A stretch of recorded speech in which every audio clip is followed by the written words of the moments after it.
Paytaxt ərazisinə 2 gün yağan yağışdan sonraki mənzərə.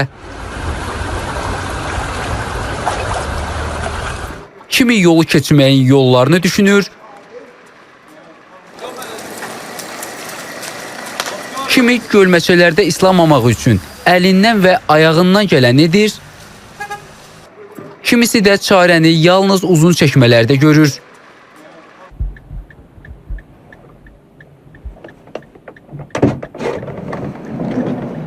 Paytaxtın Binə qəsəbəsində vəziyyət daha gərgindir. 2 gündür yağan yağış suları həyətyanı sahələrin, hətta bəzi evlərin içərisinə qədər dola bilib.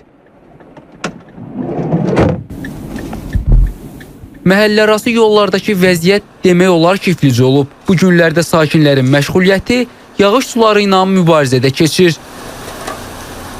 Hər yağış yağdıqca bu əziyyəti biz çəkirik də. Hər yağış yağdıqca. Kanalizasiya sistemi sıfırdır. Təcili yardım gələndə də 2 saata gəlir, xəstə elə özündən gedir. Uzun illərdə 1 kilometrdir. Demək olar ki, suyun içindəydi. Vallahi. Bir dənə yağış yağan kimi su basır buranı. Gedə bilmir, uşaqlarımız məktəbə gedə bilmir. Axşamdan etibarən intensiv şəkildə yağan yağışın fəsad törətdiyi ünvanlardan biri də məhz Hövsən ərazisidir. Səhər saatlarından etibarən yağışın dayanmasına baxmayaraq, hələ də bu yollarda mini avtomobillərin hərəkətində müəyyən maneələr qalmaqdadır. Sakinlər deyirlər ki, Hövsandakı vəziyyət indi nisbətən yaxşıdır. Ətraf məhəllələrdə isə dəyişən heç nə yoxdur. Bura yaxşı deyə qadın hanım. Hələ gir Hövsanın içinə lotka ilə, maşın yaxşı deyə lotka ilə keçmək olmur.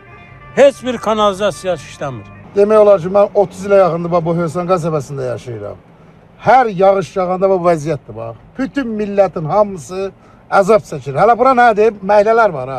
Məhəllələr bundan betərdir. Hamısı su altındadır. Nə qədər bir mərtəbəli evlər var və yerdən evlər var, onlar hamısı su altındadır.